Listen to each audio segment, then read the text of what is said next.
Hello बच्चों, एक बार आपका फिर से स्वागत है। आज इस वीडियो में हम कन्यादान कविता के अभ्यास के प्रश्न उत्तर पढ़ेंगे। जैसा कि आपको पता है, इस कविता के कवि हैं ऋतुराज। आइए इस कविता के अभ्यास के प्रश्न उत्तर करते हैं। पहला प्रश्न है, आपके विचार से माँ ने ऐसा क्यों कहा है कि लड़की होना पर लड़की जैसी दिखाई मत देना। तो माँ ने क्यों कहा था?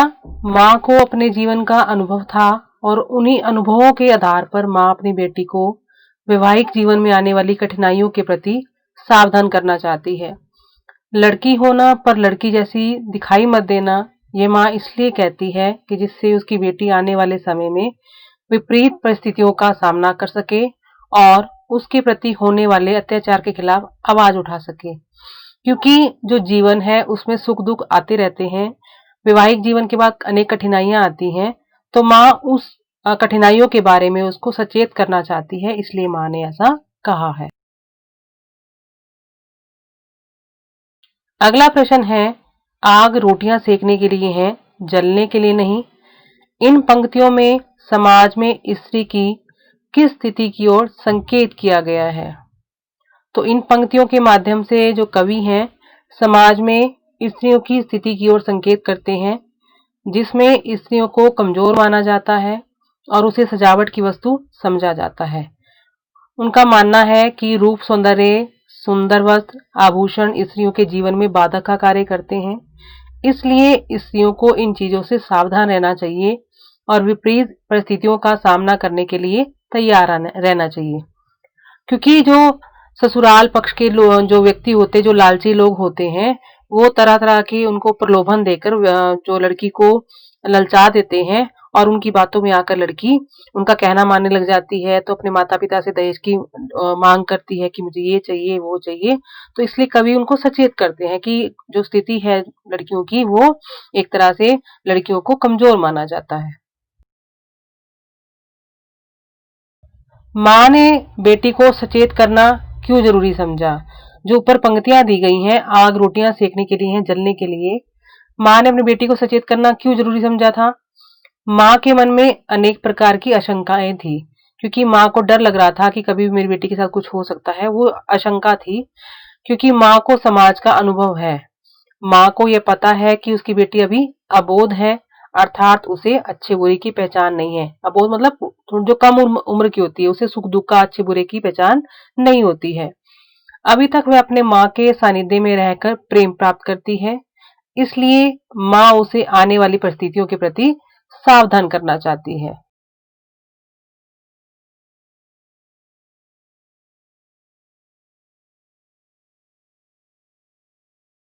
अगला प्रश्न है, पाठिका थी वह धुंधले प्रकाश की, कुछ तुकों और कुछ लयबद्ध पंक्तियों की। इन पंक्तियों को पढ़कर लड़की की जो छवि आपके सामने उभर कर आ रही है, उसे शब्दबद्ध कीजिए, यानी अपने शब्दों में उसको लिखिए।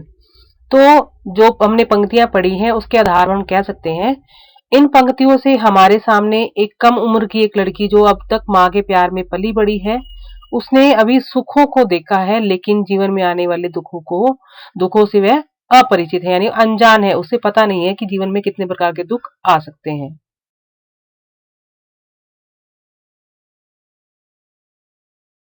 अगला प्रश्न है, माँ को अपनी बेटी अंतिम पूंजी क्यों लग रही थी?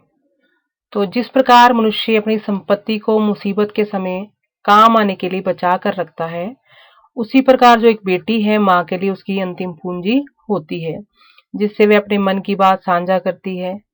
एक बेटी अपनी माँ के लिए उसकी सुख दुख की साथी होती है, लेकिन उसके कन्यादान के बाद माँ के जीवन में खालीपन आ जाता है। यानी कि जब व्यक्ति की पूंजी चली जाती है तो व्यक्ति स्थान आ जाता है, उसके जीवन में रिक्तता आ जाती है, खालीपन आ जाता है। उसी तरह से तो बेटी का जब कन्यादान हो जाता है तो माँ के जीवन में भी खालीपन आ जाता है, यानी कि उसका सब कुछ चला जाता है। इसलिए माँ ने अपनी बेटी को अंतिम पूंजी समझा है, ये वो समझती है। अगला प्रश्न है, माँ ने बेटी को क्या क्या सीख दी है?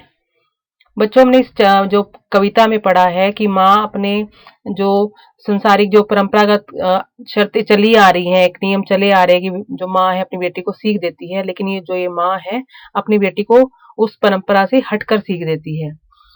तो माँ अपनी बेटी को क्या सीख दे रही है कि पानी में झांक कर अपने सौंदर्य पर मत रीझना, यानी कि अगर वो सुंदर है लड़की तो बार बार अपने सौंदर्य पर मत रीझती रहे, क्योंकि उसको इस चीज का घमंड हो जाएगा।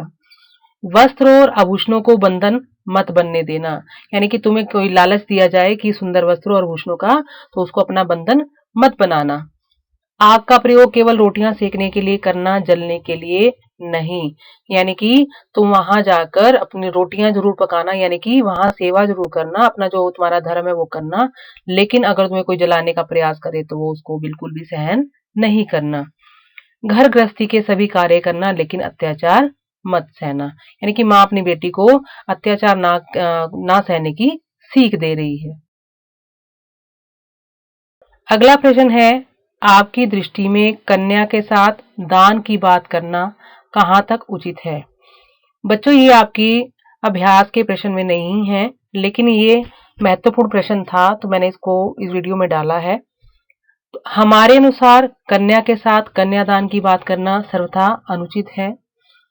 कन्या को एक ऐसी वस्तु समझना जो दान के योग्य है, ये भाव निंदनीय है।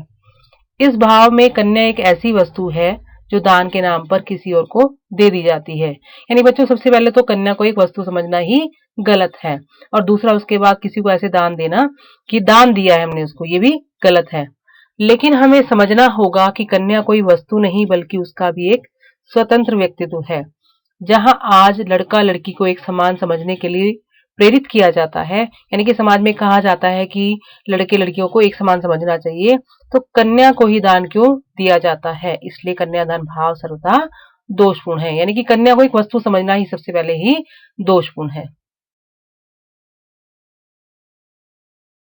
अगला प्रश्न है, पाठिका थी वह धुंधले प्रकाश की कथन से कवि क्या बताना चाहता है? तो इस कथन के माध्यम से कवि कहना चाहता है कि लड़की अभी छल कपट से बहुत दूर थी, यानी कि वो कम उम्र की थी, यानी कि उसको इन चीजों का नहीं पता था कि जो जीवन है उसमें छल कपट धोखा भी होता है। वह स्वभाव से बहुत भोली थी, यानी कि किसी की बातों में जल्दी आ जाती थी।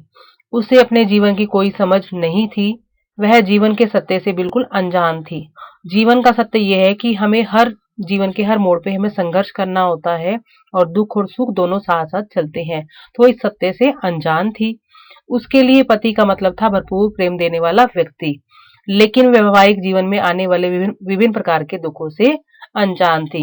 यानी कि वह कल्पना कर रही है कि उसको तो पति तो मिलेगा, प्यार करेगा, लेकिन उसको जीवन में आने वाले संघर्षों का, संकटों का, मुसीबतों का उसे नहीं पता, क्योंकि जब हम जीवन जीते हैं तो जीवन जीते हुए अनेक प्रकार की कष्ट आते हैं, तो उस कष्ट को सहने के लिए जो ये लड़की है वो अभी तक उसमें सक्षम नहीं है। तो तभी कवि ने इस बारे में कहा है। उम्मीद है आपको ये वीडियो अच्छा लगा होगा। अगर आपको मेरा वीडियो अच्छा लगे तो लाइक कीजिएगा, शेयर कीजिएगा और कमेंट करके बताइएगा। Thank you.